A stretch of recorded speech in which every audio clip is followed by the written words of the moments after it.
बिस्मिल्लाहिर्रहमानिर्रहीम। अस्सलाम वालेकुम। मैं हूं मोहम्मद इदरीस स्वान एडवोकेट।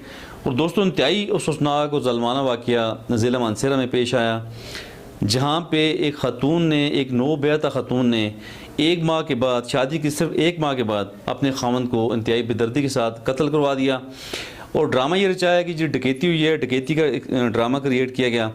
और इंतहाई अफसोसनाक वाक़या, यकीन जाने कि रोंगटे खड़े हो जाते हैं जब इस तरह की खबर बंदा सुनता है कि एक नौबेहता दुल्हन, और सिर्फ अभी एक ही माह गुजरा, और ये जो शख्स था, ये जो मकतूल था, ये इराकी सफारत खाने में ये एक ऑफिसर था जिसे इंतहाई बेदर्दी से कत्ल कर दिया गया। और कत्ल इस खातून ने किया अपने अशना के साथ मिलकर।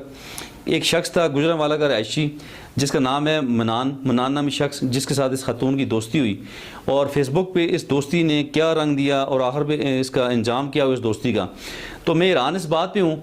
और आपकी गोश गुजार करने का मकसद मेरा यही है कि क्या उन ख़वातीन को ये समझ में नहीं आ रहा होता क्या इस कत्ल के अलावा भी आपके पास रास्ता है। आप मुतबादिल रास्ता भी इस्तेमाल कर सकते हैं। आपके पास ये रास्ता भी है कि आप कानून के मुताबिक अदालत फैमिली कोर्ट में आके आप दावा दायर करें और आप खुला लेके आप किसी दूसरे शख्स से शादी कर लें, या फिर आप जिरगे में आप उससे बात करें, आप जिरगा बिठाएं कि जी खावन पसंद नहीं है, आप उससे छुटकारा हासिल कर लें।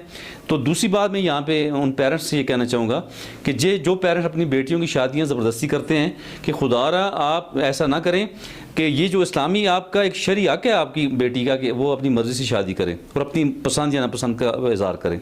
तो आप कौन होते हैं कि आप उसे ज़बरदस्ती किसी शख्स के साथ बांध दें, और वो शख्स जो उसे बिल्कुल पसंद भी नहीं है। और बिलाखिर ऐसी शादियों के नताइज ऐसे ही होते हैं जो जिस तरह के ये मानसरे के वाक़ये में हुआ। तो बहरहाल पेरेंट्स को चाहिए कि अपनी बेटियों की मर्ज़ी पूछें और अर्गिज़ उनकी मर्ज़ी के ख़िलाफ़ कोई ऐसा फैसला ना करें जो कि उनकी ज़िंदगी के लिए कल इतना ख़तरनाक एक सिलसिला बन जाए, और वो अपनी जान भी ज़ाया कर लें और किसी दूसरे शख्स की जान भी ज़ाया कर लें। यहाँ भी यही हुआ ना कि एक शख्स तो मौत के मुँह में चला गया, और ये जो लड़की है ये बेचारी अब सलाहों के पीछे रहेगी, और ये इसे हो सकता है सज़ा भी हो जाए, तो इसकी ज़िंदगी भी तो ख़त्म हो गई रहेगी। और ये दोनों ज़िंदगियाँ तबाह बर्बाद हो चुकी और पूरे दो ख़ानदान तबाह हो गए। तो बहरहाल मेरी ये गुजारिश है उन ख़वातीन से कि जिन्हें अपने खावंद पसंद नहीं है, जिनकी शादी इस तरह ज़बरदस्ती हो जाती है, तो उन्हें वो मुतबादल इस्तेमाल करें। वो इस कत्ल के अलावा भी उनके पास रास्ता मौजूद है, वो आप कानूनी रास्ता आप अपना सकते हैं। आप कोर्ट ऑफ लॉ में आएँ, आप फैमिली कोर्ट में सूट फाइल करें और अपना छुटकारा आप कानूनी तरीके से करके तो आप किसी दूसरे शख्स से शादी कर सकती हैं। और उन वलदैन से मेरी गुजारिश है कि खुदारा आप अपनी बेटियों की ज़बरदस्ती शादियाँ ना करें।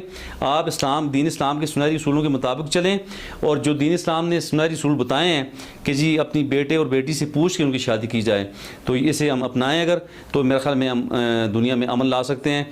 और खुदारा अपने बच्चों को बचाएं और इस तरह के मज़ालम से जो है जी अपने आप को जो है सबक लेके अपने आप को सीधे रास्ते पे लेके जाएं।